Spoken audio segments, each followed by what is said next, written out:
Schopenhauer vio la mitad del camino y no lo cruzó. Hay un filósofo que describió con una precisión casi insoportable algo que muchas personas sienten y no saben nombrar. Una sensación de que debajo de todo lo que hacemos, de todo lo que buscamos, de todo lo que conseguimos, hay algo que no termina de cuadrar. Un ruido de fondo que no se apaga, una inquietud que no se calma ni con éxito, ni con placer, ni con distracción. Schopenhauer no solo la describió, la convirtió en el centro de toda su filosofía. El mundo como voluntad, una fuerza ciega, sin propósito, sin sentido, que nos empuja a desear sin descanso, que no nos da nunca lo que promete. Si has sentido alguna vez que la vida es una especie de trampa silenciosa, Schopenhauer es el filósofo que le puso palabras a esa sensación, y lo hizo mejor que nadie. Pero hay algo que Schopenhauer no vio, o quizá vio de lejos y no se atrevió a cruzar. Piensa en algo que hayas deseado mucho, algo que perseguiste durante meses o años, un trabajo, una persona, un logro, un lugar, y piensa en el momento en el que lo conseguiste. ¿Recuerdas lo que pasó después? Hubo satisfacción, quizá alegría, pero luego algo extraño, una especie de vacío que volvía, no inmediatamente, pero volvía, y con él un nuevo deseo, una nueva meta, un nuevo objeto que prometía llenar algo que el anterior no llenó. Schopenhauer diría que eso no es un fallo tuyo, es la estructura misma de la realidad, que el deseo no tiene un objeto final, que siempre se desplaza, que siempre promete y nunca cumple del todo, y que vivimos oscilando entre el sufrimiento de desear y el aburrimiento de conseguir, sin encontrar nunca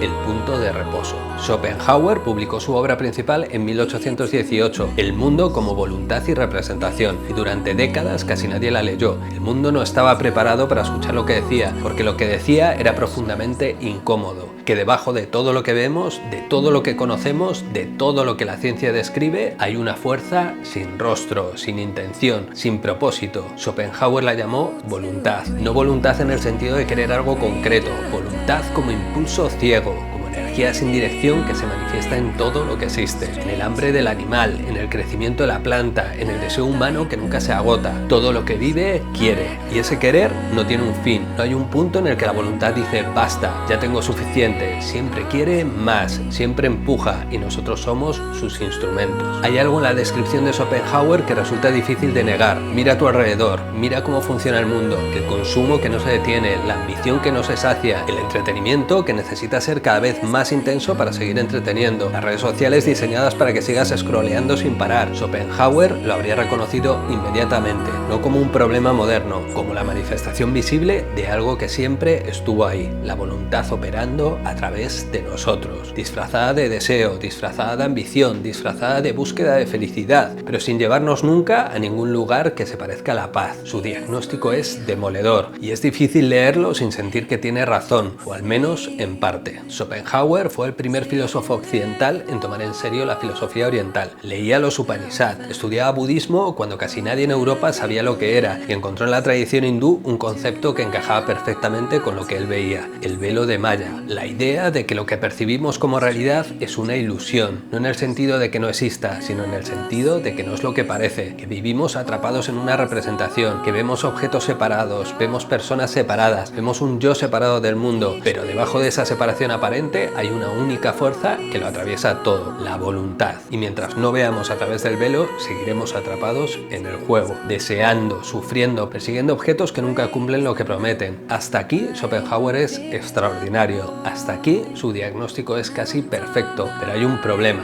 El problema no es lo que Schopenhauer ve, es lo que no ve, o más exactamente, lo que ve de lejos pero no atraviesa, porque Schopenhauer describe con una claridad asombrosa la primera mitad de algo, la disolución de las ilusiones, el reconocimiento de que el deseo no tiene fin, la percepción de que el yo separado es una construcción, la sensación de que debajo de todo hay algo más grande y más ciego que nosotros. Cualquiera que haya pasado por una crisis profunda de sentido reconoce esto. Cualquiera que haya sentido que el mundo es absurdo, que nada tiene fundamento, que todo lo que creía sólido se ha vuelto transparente. Schopenhauer describe esa experiencia mejor que nadie, pero se queda ahí, en el borde del abismo, mirando hacia abajo sin saltar. Aquí es donde la historia se vuelve interesante, porque ese mismo abismo que Schopenhauer describe, lo describen también otras tradiciones. Los budistas lo conocen, los místicos cristianos lo conocen, Plotino lo conoce, San Juan de la Cruz lo llamó la noche oscura del alma. Pero en todas esas tradiciones el abismo no es el final, es un tránsito, es lo que ocurre cuando se disuelve la ilusión del yo separado, y lo que hay al otro lado no es la nada, es algo radicalmente diferente. Plotino lo describió como la unión con el uno, los budistas budistas como nirvana, los místicos como unión con lo divino, no como conceptos abstractos, como experiencias directas, como algo que ocurre cuando dejas de aferrarte a la identidad que se está disolviendo. Schopenhauer llegó al borde de eso,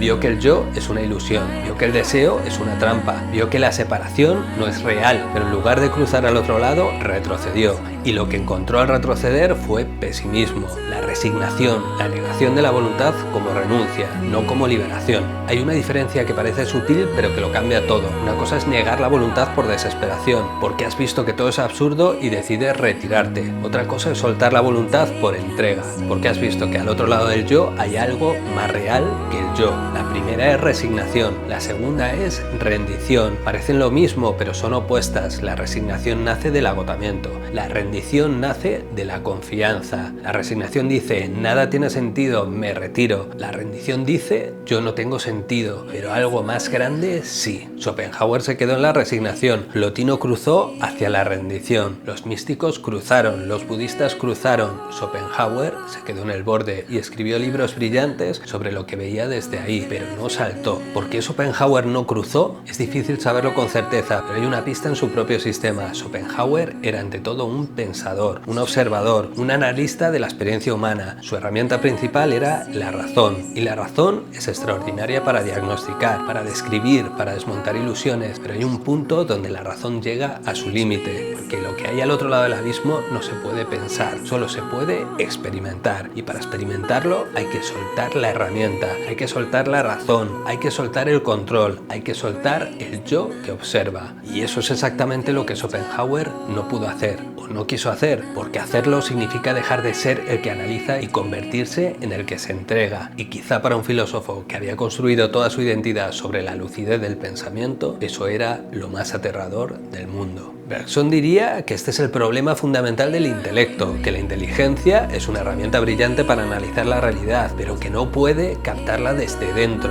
solo puede rodearla, descomponerla, crear representaciones de ella, pero la realidad misma, la experiencia directa, la duración vivida, escapa al pensamiento, no porque sea irracional, sino porque es anterior a la razón, más inmediata, más completa, y para acceder a ella necesitas algo que Bergson llama intuición, no intuición en el sentido casual, intuición como contacto directo con lo real, sin mediación del concepto, sin la distancia que el pensamiento siempre impone. Schopenhauer tenía una inteligencia prodigiosa, pero quizá fue exactamente esa inteligencia la que le impidió cruzar, porque cruzar requiere soltar la inteligencia, y para alguien cuya identidad era ser el más lúcido de la sala, soltar eso era como soltar el suelo bajo sus pies. Plotino vivió 1600 años antes que Schopenhauer y describió algo extraordinariamente parecido. También vio que la realidad sensible es un reflejo de algo más profundo. También vio que el yo separado es una construcción. También vio que hay una fuerza que lo atraviesa todo. Pero donde Schopenhauer vio una fuerza ciega y sin sentido, Plotino vio lo contrario.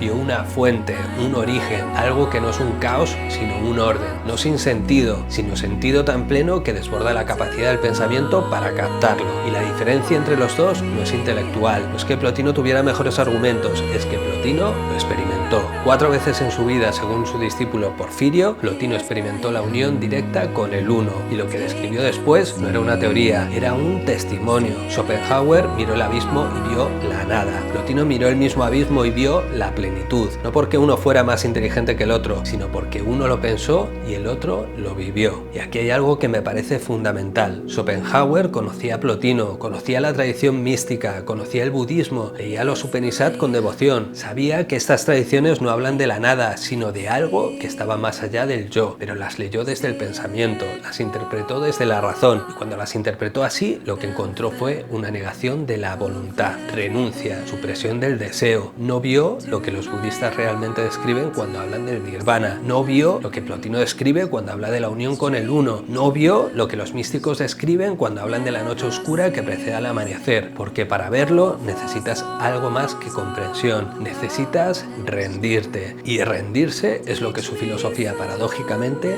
no le permitía hacer. Quizás has pasado por algo parecido, quizá en algún momento has sentido que todo lo que creías sólido se volvía transparente, que las metas que perseguías no tenían el fundamento que les dabas, que el yo que creías ser era más frágil y más construido de lo que pensabas. Y quizá en ese momento sentiste lo que Schopenhauer describe, la sensación de que no hay suelo, de que el sentido se ha evaporado, de que debajo de todo hay un vacío que no puedes llenar. Si alguna vez sentiste eso, Schopenhauer es el mejor compañero posible, porque nadie describe esa fase con más honestidad ni más precisión. Pero quizás Schopenhauer no es el mejor guía para lo que viene después, porque después de esa disolución puede haber dos cosas: puede haber resignación o puede haber algo que ningún concepto captura, algo que solo aparece cuando dejas de intentar pensarlo, que todas las tradiciones contemplativas del mundo, sin excepción, han descrito como lo más real que existe. Hay una imagen que a mí me resulta útil. Imagina que estás en una habitación oscura, completamente oscura, y de pronto enciendes una cerilla. Durante unos segundos ves la habitación, ves las paredes, los objetos, las sombras, pero también ves los límites de la luz, ves hasta dónde llega y dónde empieza la oscuridad de nuevo. Schopenhauer fue esa cerilla, iluminó con una claridad brutal la habitación en que vivimos, el deseo sin fin, la voluntad ciega, el velo de malla, pero la cerilla solo ilumina lo que está dentro de su alcance.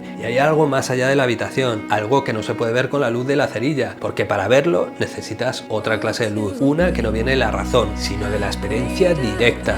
Lotino, los místicos, los contemplativos hablan de esa otra luz, no para negar lo que la cerilla muestra, sino para decir que hay más, mucho más. Schopenhauer murió en 1860 en Frankfurt, solo, con su perro, después de décadas de resentimiento hacia un mundo que no lo había escuchado. Al final de su vida, el reconocimiento llegó, pero no le dio la paz que buscaba, porque quizás la paz no estaba donde él la buscaba. Schopenhauer es un filósofo imprescindible, devastadoramente preciso, y cualquiera que quiera entender la condición humana tiene que pasar por él, pero pasar por él, no quedarse en él, porque quedarse en Schopenhauer es quedarse en el diagnóstico sin llegar al tratamiento, es quedarse mirando el abismo sin descubrir qué hay al otro lado. Y quizá la pregunta no es si Schopenhauer tenía razón, el deseo no tiene fin, el yo separado es una construcción, el mundo tal como lo percibimos es un velo. La pregunta es: ¿qué hay al otro lado del velo? Y esa pregunta no se responde pensando, se responde de otra manera. Si este contenido te resulta útil, suscríbete.